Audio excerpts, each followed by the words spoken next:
그것은 주님께서 원하시는 삶이고 주님께서 원하시는 교회의 모습이고 그렇지 않을까 이런 마음을 갖게 합니다.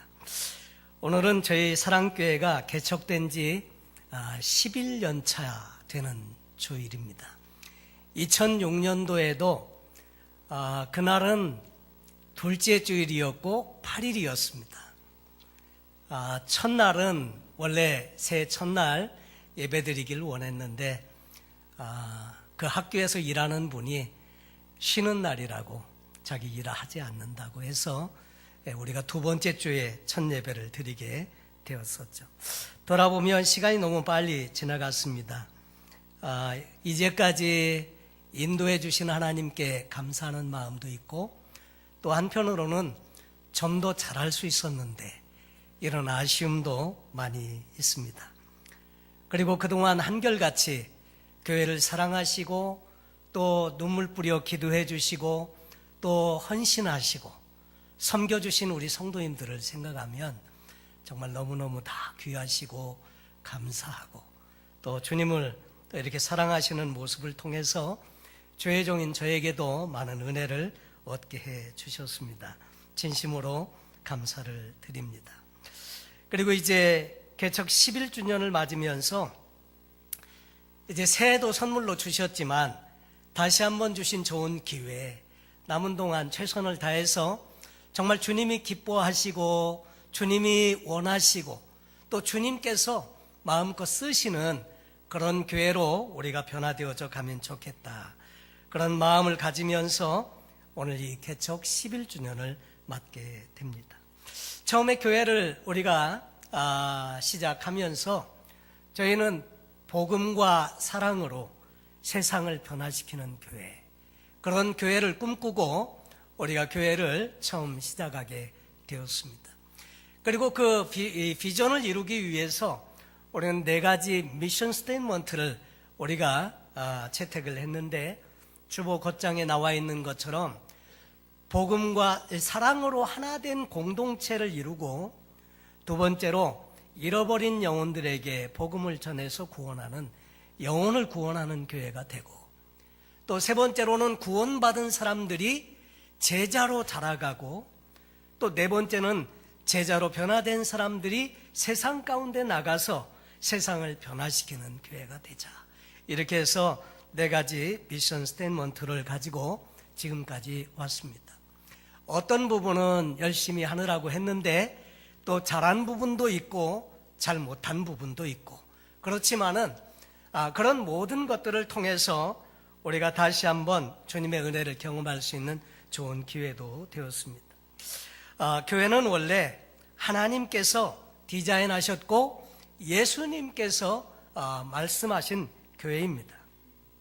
신약 성경에 처음 교회라고 하는 내용이 성경에 등장하는 곳은 마태복음 16장 13절로부터 18절에 나오는 말씀에 있습니다. 예수님께서 가이사랴 빌립보 지역에 가셨을 때 제자들에게 물어봤습니다. 사람들이 나를 누구라고 하더냐?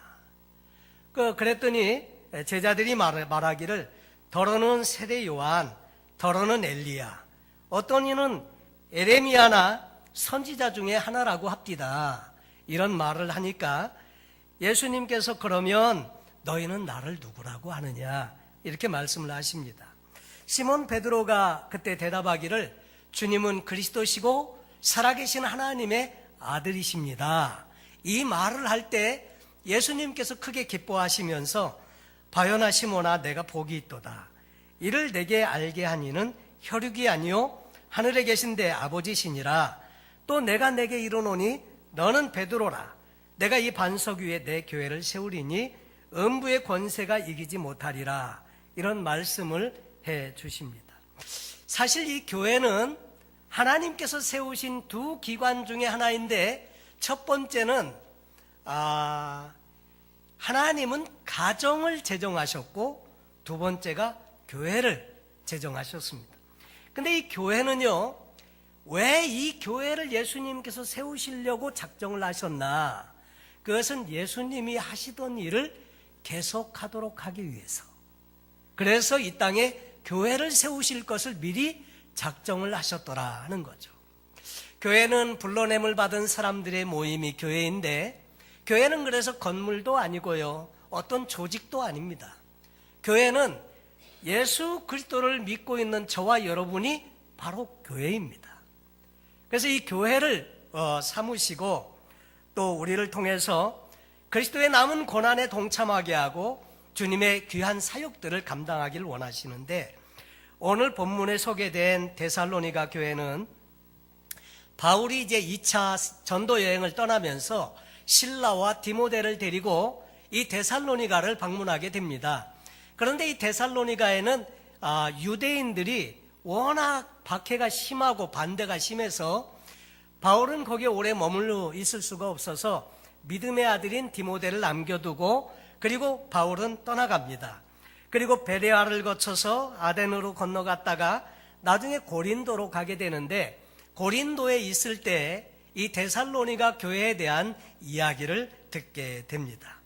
그래서 이 데살로니가에 있는 교인들을 향해서 본 서신서를 기록하게 되는데, 바울은 데살로니가 교회가 핍박을 받는 가운데서도 믿음을 가지고 성숙한 신앙으로 자라간다는 것에 대해서 대단히 격려가 됐고 고무가 되어서 이 편지를 쓰면서부터 처음부터 칭찬으로 이어집니다. 그래서 2절 이하에 보니까 우리가 너희 무리를 인하여 항상 하나님께 감사하고 기도할 때 너희를 말함은, 데살로니가 교회에 대한 소문을 들으니까 너무 마음이 기쁘고 흐뭇하고 뿌듯하고, 그래서 그 성도들을 향해서 마음의 기쁨과 감사하는 마음으로 기도할 때마다 그 교인들을 기억한다는 거죠. 그러면서 너희의 믿음의 역사와 사랑의 수고와 우리 주 예수 그리스도에 대한 소망의 인내를 우리 하나님 아버지 앞에서 쉬지 않고 기억한다. 여러분, 우리가 기도할 때 누군가가 쉬지 않고 기억이 난다는 것, 그것은 참 좋은 일이죠. 근데 이 바울의 마음 가운데 기도할 때마다 데살로니가 교인들이, 그 교회가 계속 생각이 나고 기억이 되고 감동이 되고, 그래서 그 교회를 위해서 기도했다고 하는 것, 그것은 참 이렇게 바울이 그 교회를 생각할 때마다 은혜를 많이 받는, 그리고 감동이 있는 그런 교회였던 것을 알게 됩니다. 그리고 이 교회는요, 예수 그리스도의 복음을 믿음으로 받아들였을 뿐만 아니라 또 그리스도를 본받는 신앙을 가지고 있었고, 우상을 버리고 그리스도의 재림을 준비하는 그런 그 좋은 교회였는데, 그 믿음의 소문이 각처에 다 퍼져서 달리 이 교회에 대해서 할 말이 없다, 이런 이야기까지 기록해 놓고 있습니다. 그러니까 이 데살로니가 교회는요, 소문을 낸 교회가 아니고요, 소문이 난 교회예요. 한편으로 저희가 개척 11주년을 맞으면서 이런 생각을 해보게 됩니다. 우리 교회는 다른 많은 사람들에게 어떤 모습으로 비춰질까? 좋은 일로 소문이 나고 좋은 일로 기억되는 그런 교회가 되면 좋겠다, 이런 마음을 가지면서 금년 새해 우리 하나님께서 기뻐하시는 아름다운 교회, 또 좋은 소문이 나는 교회가 되려면 우리가 어떠해야 할까 생각하면서 은혜를 몇 가지로 나누고 싶습니다. 첫째로, 금년 저희 교회에서는 예배 회복이 있으면 좋겠다, 이런 마음을 갖게 됩니다. 다시 말해서 하나님의 임재가 있는 교회, 그런 교회가 되기를 원하는 거죠. 교회는 물론 건물도 있고 사역자들도 있고 성도님들도 있고, 그리고 로케이션도 있고, 다 여러 가지 많은 요소들이 있지만 그 중에 교회로서 가장 중요한 요소가 있다고 하면 그것은 뭘까 생각을 해보면, 그것은 하나님의 임재가 있는 교회가 되어야 하지 않겠나 생각을 합니다. 여러분, 언제든지 세상의 사람들이 교회를 향해서 기대하는 바가 있다면 하나님을 만날 수 있는 곳, 하나님의 임재를 경험할 수 있는 곳이 되어야 하지 않을까. 여러분, 좀 더 구체적으로 이야기한다면 그것은 하나님과의 관계의 회복이고요, 하나님을 더욱더 깊이 경험하는 그런 삶을 우리가 함께 더불어서 경험하는 그런 교회가 되기를 원하는 것이죠. 여러분, 많은 사람들이 많은 일들을 해도 하나님과 관계없이 일하는 것은 교회 본래의 목적은 아니다 하는 거죠. 하나님께서 함께 하심으로 얻을 수 있는 영적인 풍성함이 성도님들의 각 삶에서 경험되어지는 그런 교회가 되기를 소원하고 또 그런 교회가 되도록 금년 한 해 노력해 가고자 합니다. 우리 안에는 하나님께 대한 영적인 갈망이 있습니다. 채워지고 싶은 영적인 은혜, 하나님의 임재를 경험하고자 하는 이런 갈망, 이런 것들이 있는데 이 영적인 갈망이 어떻게 채워질 수 있느냐면 하나님 만나야 그런 영적인 갈망이 채워지지 않겠습니까? 그렇게 하려면 우리가 어떻게 해야 할까? 우리가 이 교회는 정말 하나님이 함께 하시는 교회인데 그렇게 되려고 하면 여러분, 우리 중에 하나님 그분이 함께 계신다는 것을 믿어야 됩니다. 모든 예배에는 하나님이 함께 하시고 영광 받으시고 이 자리에 함께 하신다는 임재를 믿는 게 필요해요. 왜냐하면 예수님 말씀에 두세 사람이 내 이름으로 모인 곳에 나도 그들 중에 함께 있느니라 그랬습니다. 그렇다고 하면 우리가 예수님의 이름으로 이렇게 함께 모여서 찬양을 하고 기도를 하고 말씀을 듣는데 우리 중에 하나님께서 함께 계신다고 하는 사실이 분명히 우리가 믿고 예배를 함께 동참할 때 우리 하나님의 임재를 경험할 수 있지 않을까 생각이 듭니다. 여러분, 성경은 천국은 침노하는 자의 것이라고 했는데 그것은 뭐냐면 사모하는 자의 것이다 그 말이죠. 절박한 심령으로, 갈급한 심령으로 영적인 양식을 구하고 은혜를 구하는 마음이 예배의 한 요소인 것이죠. 혈루병을 12년 동안이나 앓던 한 여인이 있었습니다. 근데 그 여인은 다른 사람의 아무런 도움도 없이요, 그리고 예수님께서 기도해 주신 것도 아닌데 이 여인은 예수님 만나면 자기의 병이 고침받으리라고 하는 확신이 있었습니다. 믿음이 있었습니다. 영적인 갈망이 있었습니다. 그래서 예수님과 제자들이 지나가는데 뒤를 쫓아가서 그 사이를 삐집고 예수님의 옷자락을 만졌을 때 자기의 병이 나음을 받았습니다. 그리고 예수님께서 능력이 자기에게서 나간 것을 아시고 돌아보면서 누가 내 옷자락에 손을 댔느냐 물을 때 제자들이 말했죠. 예수님, 이렇게 많은 사람들이 지금 옹이하고 가는데 이게 밀고 밀치고 가는데 누가 내 옷에 손을 댔냐니요. 당연하죠. 누군가 이게 밀치고 당기고 가는데. 근데 예수님은 분명히 누군가 자기에게서 능력이 나간 것을 알고 자기를 의도적으로 붙든 것을 아셨습니다. 결국 이 여인은 예수님 앞에 모든 것을 고백하고 자신이 예수님의 옷자락을 만지고 고침받았다는 사실을 이야기했었습니다. 여러분, 우리가 사모하는 마음으로 예수님의 옷자락만 만져도 나음을 입으리라는 믿음을 가지고 예수님의 옷자락을 뒤에서 만진 사람도 고침을 받았다면 사모하는 마음으로 예배에 참석할 때마다 하나님의 임재를 경험한다는 것은 그렇게 어려운 일이 아닐 수 있습니다. 예수님께서는 또 자녀의 떡을 개에게 주는 것이 마땅치 않다. 그리고 이방 여인을 모독적인 말로 그렇게 해서 멀리하고자 했을 때 그 여인이 뭐라고 그랬습니까? 개들도 주인의 상에서 떨어지는 부스러기를 먹지 않습니까?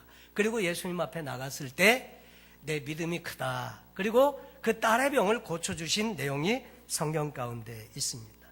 우리는 하나님의 풍성한 임재를 경험하기 위해서 늘 우리의 마음속에 임재를 사모하고요, 그 임재 앞에 나아가는 훈련이 필요하다 하는 것을 깨닫게 되죠. 우리가 잘 아는 책 중에 하나님의 임재 연습이라는 책이 있습니다. 하나님의 임재를 갈망하는 사람들에게는 고전처럼 읽혀지는 아주 짧은 책인데 그 책을 쓴 사람은 로렌스, 이 수도원에서 수사로 있던 사람인데 1611년에서 1691년까지 그 파리 갈멜 수도원에 들어가서 평생을 살았습니다. 이분이 하는 일은 주방에서 쿡을 하는 일이에요. 수도사들을 위해서 요리를 하는 일을 했어요. 그런데 요리를 하면서도 언제나 하나님의 임재를 경험하는 그런 삶을 살았고 늘 행복하게 지냈다고 하는 거죠. 그 로렌스 형제는 자나깨나 잊지 못하는 한 가지 목표가 있었는데 그것은 오로지 하나님만 포커스하고 사는 삶을 살았다고 하는 거죠. 여러분, 영적인 삶이 다 하나님을 사모하는 삶이 우리의 삶인데 이렇게 내용을 읽어보다 보니까 그분에 대한 하나님의 임재에 관한 그 책을 소개하는 인터넷 내용을 읽어보니까 거기에 이런 내용도 나와 있더라고요. 나는 후라이팬에 작은 계란 하나라도 하나님을 사랑하는 마음으로 뒤집는다. 여러분, 그런 경험이 있습니까? 계란 하나를 뒤집어도 하나님을 사랑하는 마음으로 뒤집는데요. 하나님의 그 임재를 생각하면서 뒤집고요. 그나마도 주방에서 하는 일이 다 맞춰지면 바닥에 엎드려서 자기는 하나님을 경배한다. 이처럼 하나님의 임재를 사모하고 살으니까 늘 하나님을 경험하는 임재 속에서 사는 그런 인생을 살게 되더라는 고백과 간증의 내용이 그 책 안에 녹아 있는 거죠. 그래서 우리도 어떻게 하면 우리의 삶의 초점을 그분께 맞추고 그리고 언제나 우리가 하는 작은 일이나 큰 일이나 일상의 모든 일을 통해서도 하나님의 임재를 경험하는, 학생은 공부를 하면서도 하나님의 임재를 경험하고 또 직장에서 일하시는 분들은 일을 하면서 사람들을 만나면서도 하나님의 임재를 경험하고 또 하찮은 일 속에서도 우리가 하나님의 임재를 경험한다는 것은 하나님을 늘 우리의 마음의 중심에 생각하고 사는 사람에게 가능하다고 하는 이야기를 쓰고 있는 겁니다. 저도 이 이야기를 이렇게 접하면서 그래, 모든 일상의 모든 삶에서 하나님을 경험하는, 하나님의 임재를 경험하는 삶이 되면 참 좋겠다, 이 마음을 가지고 그렇게 살아야겠다는 마음을 갖게 됩니다. 여러분, 우리는 알지 못하지만 주님은 우리 안에 함께 계신다고 말씀을 하시는데 열왕기하 6장에 보면 그런 내용이 나옵니다. 아람의 왕이 이스라엘을 좀 어떻게 해보려고 군대를 어느 곳에 보내면 이스라엘에서 먼저 알고 방비를 다 하는 거예요. 그러니까 아람 왕이 하는 말이 우리 중에 무슨 첩자가 있냐 그랬더니 그게 아니고 신하가 하는 말이 이스라엘에는 아주 신령한 선지자가 있는데 왕께서 침실에서 하는 이야기까지 다 알아듣습니다. 그래서 안 되는 겁니다. 그랬더니 그러면 이 엘리사를 잡아와라. 어디 있냐? 알아보니까 드단성에 있어요. 그래서 군대를 보내갖고 드단성을 다 포위하게 만듭니다.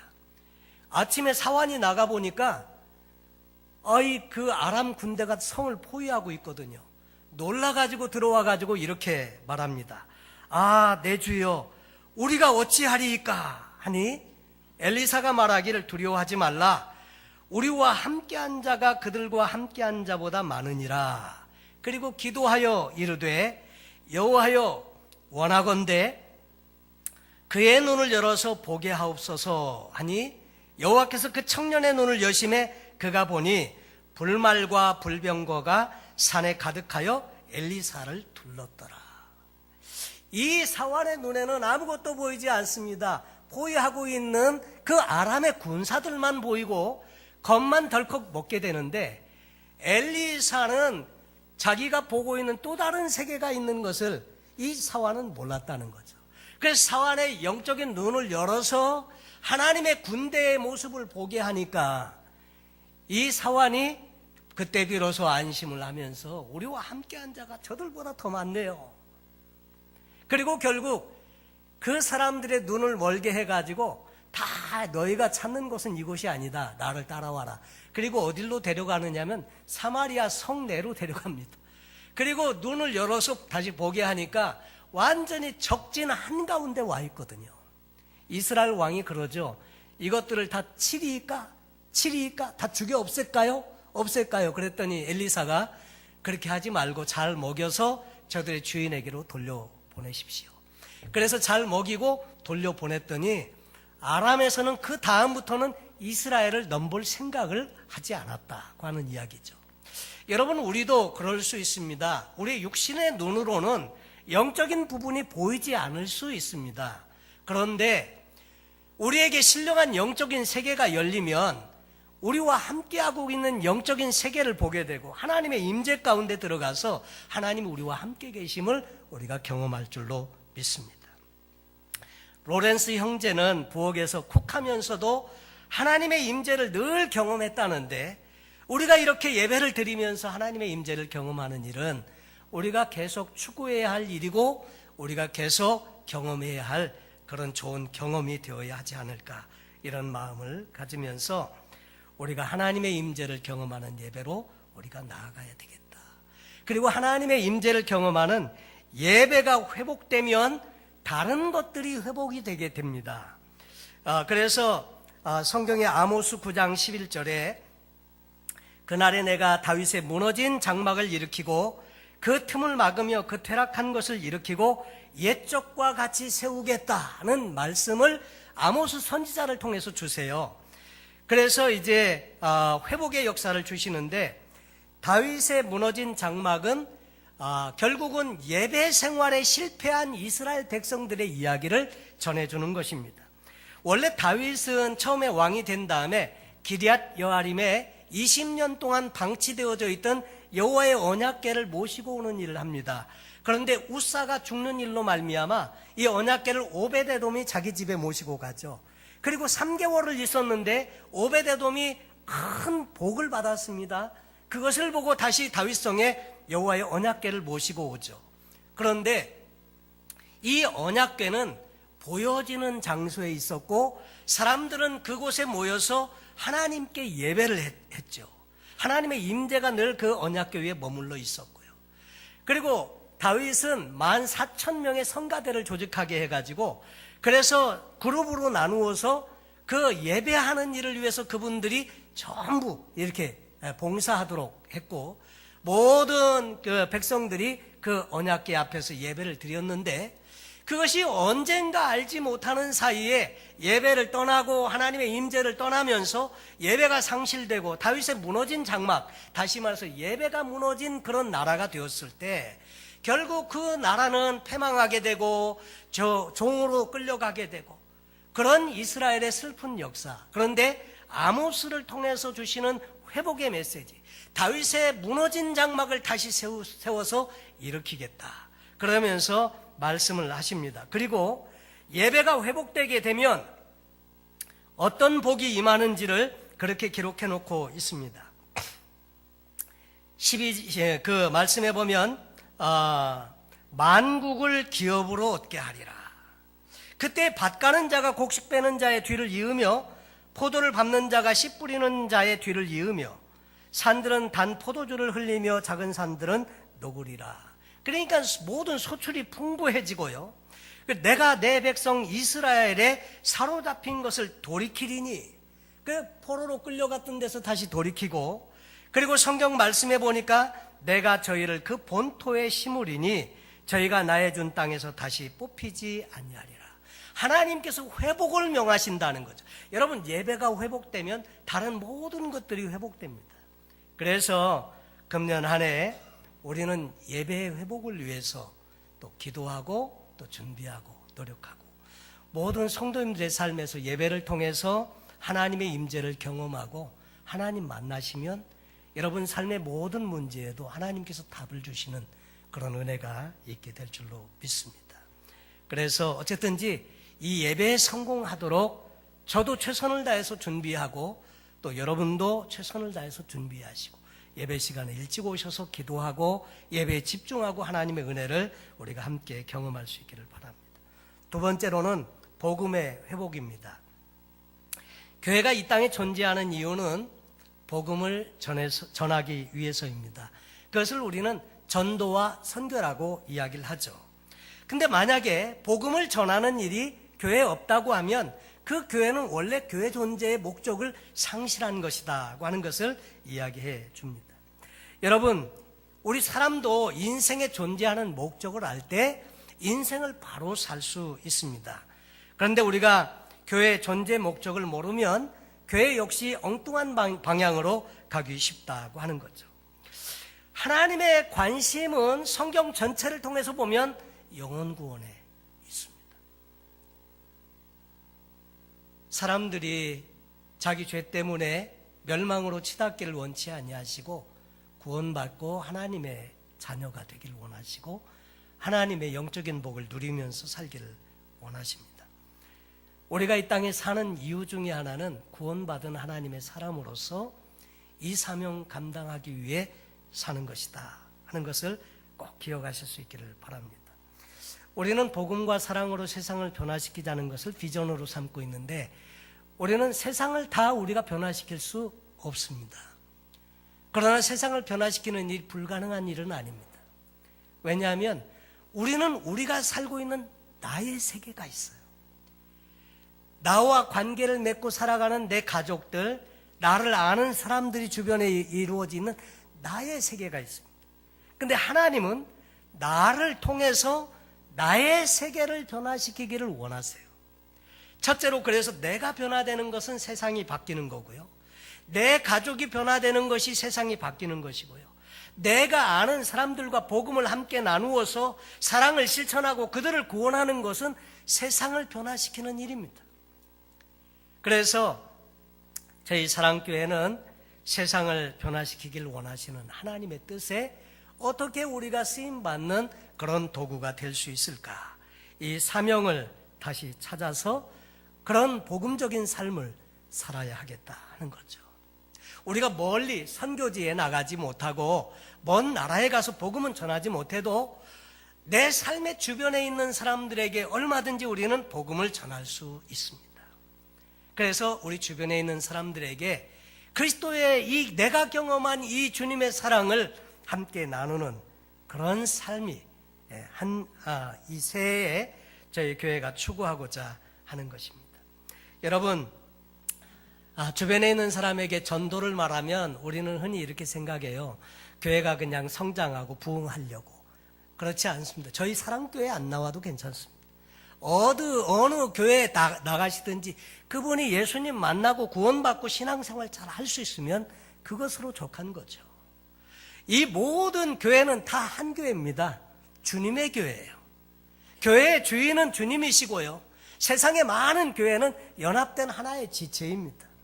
그러므로 저희 모든 우리 삶에서 예수 그리스도를 증거하고 전하는 것은 주님이 원하시는 일이고 주님이 기뻐하시는 일이다 하는 거죠. 하나님은 모든 인류가 구원받고 영생에 이르기를 원하신다고 하는 것이고요. 하나님은 내 영혼에도 관심이 많으셨듯이 다른 많은 사람들의 영혼에도 역시 관심이 많으시다. 그래서 하나님과의 사랑의 회복이 이루어지면 영혼에 대한 관심을 갖게 되고 그들과의 친밀한 관계 가운데 나가서 사랑을 실천하면서 예수 그리스도를 증거하고 그들을 주님께로 인도하는 일, 그 일이 남은 동안 우리가 살아가야 하는 이유다 하는 거죠.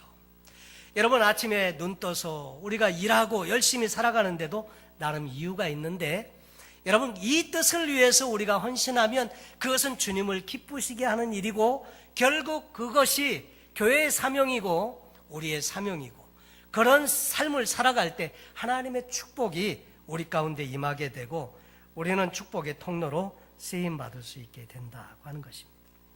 그리고 세 번째로는 금년에 말씀 안에서 좀 더 지난 해보다 성장하고 성숙하는 그런 한 해가 되기를 저는 소원합니다. 오늘 말씀 6절에 보면 또 너희는 많은 환난 가운데서 성령의 기쁨으로 말씀을 받아 우리와 주를 본받는 자가 되었으니, 주를 본받는 사람, 예수 그리스도를 닮아가는 사람이 되었다고 말하는데 데살로니가 교회의 성도들의 신앙의 그 모습들을 보면서 바울은 칭찬과 격려를 아끼지 않는 거죠. 여러분, 하나님의 말씀을 우리가 받게 되면요, 제일 중요한 것이 가치관이 바뀝니다. 다시 말해서 세계관이 바뀝니다.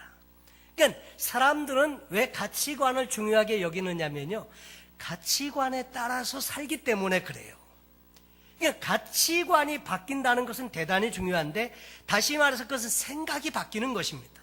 사람의 변화는 생각이 바뀌지 않으면 절대로 바뀌지 않습니다. 그래서 성경적인 가치관으로 우리의 생각이 바뀌고, 우리의 생각이 바뀌면 태도가 달라져요. 인생을 바라보는, 하나님을 대하는, 그리고 모든 삶에 있어서 문제를 바라보는 우리의 태도가 달라지게 됩니다. 근데 중요한 것은 태도에 의해서 많은 것들이 결정이 난다고 하는 거죠. 똑같이 바람이 동해서 서로 불지만 어떤 배는 남쪽으로 가고 어떤 배는 북쪽으로 가는 것은 돛의 방향 때문에 그렇습니다. 역시 태도는 우리의 인생의 방향을 결정해 준다고 하는 거죠. 태도가 바뀌고 그 다음에는 말이 달라집니다. 여러분, 사실은 말에는 힘이 있습니다. 그래서 우리가 하는 말도 잘 생각하고 긍정적인 말, 믿음의 말을 하셔야 돼요. 그래야 여러분의 인생이 달라집니다. 하나님의 말씀을 받았으면 내 안에서 하나님의 말씀이 일을 하게 되고 이 말씀이 나와야 하죠. 그래서 언행에 이게 바뀌어져야 우리의 삶이 바뀝니다. 그리고 말이 바뀌면 그 다음에 바뀌는 것이 있습니다. 그것은 행동이 달라집니다. 행동이 반복되면 뭐가 된다고 했죠? 습관이 돼요. 이 좋은 습관이 사람을 성공하는 사람으로 만들죠. 근데 이 습관들이 모아지면 결국은 우리의 성품이 되고요. 성품들이 결국은 우리의 인격이 됩니다. 그래서 성품과 인격은 하루아침에 안 바뀌어요. 그래서 그 사람의 됨됨이를 보려고 하면 뭘 봐야 한다고요? 성품과 인격을 보면 안다고 말하죠. 그래서 금년 한 해 하나님의 말씀을 통해서 우리가 우리 속에 내 것을 하나님의 말씀으로 바꾸어 가면서 그리스도를 닮아가는, 오늘 말씀에도 나와 있는 것처럼 말씀을 받아 우리와 주를 본받는 자가 되었으니 주님을 본받고 닮아가는 그런 삶으로 우리가 변화되어 가기를 원한다고 하는 거죠. 사랑하는 성도 여러분, 교회는 하나님의 축복입니다.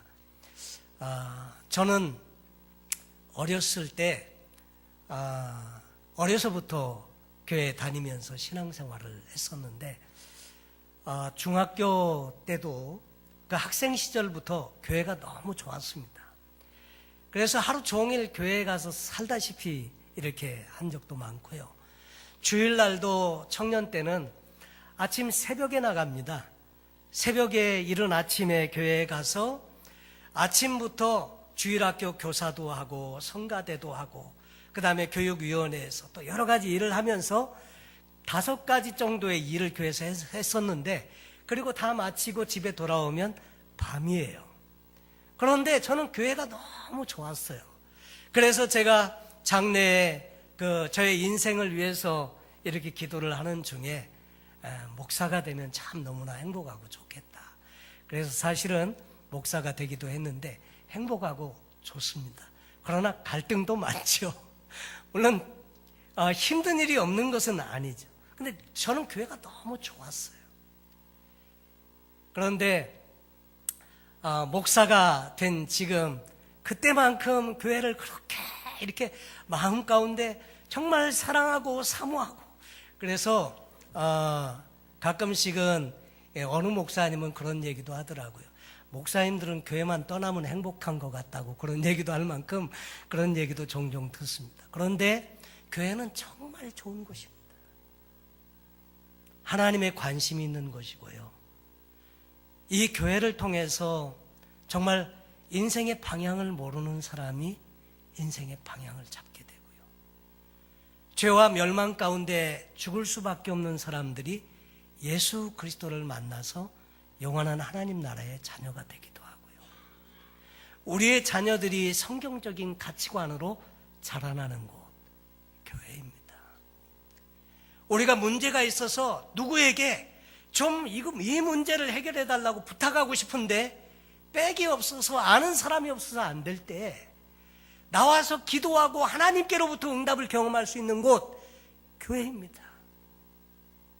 낙심하고 절망하고 좌절할 때 우리가 함께 격려하고 세우고 함께 더불어서 기도해 줄 수 있는 곳, 그것이 바로 교회입니다. 하나님은 그래서 이 교회를 이 땅에 세워주셨고, 믿는 성도들이 함께 어울려서 서로 사랑의 교제를 나누면서 서로의 연약함을 함께 짐을 더불어 지면서 서로의 신앙을 격려하면서 이 땅에서 맡겨주신 복음 전도의 사명을 잘 감당하도록 세우신 곳, 바로 그것이 교회입니다. 사랑교회도 그래서 11년 전에 이 샌디에고에 그래서 세우게 하셨고 오늘까지 이루게 하신 것이라고 저는 믿습니다. 앞으로도 소원하기는 정말 아름다운 교회, 모두가 찾고 바라는 그런 좋은 교회.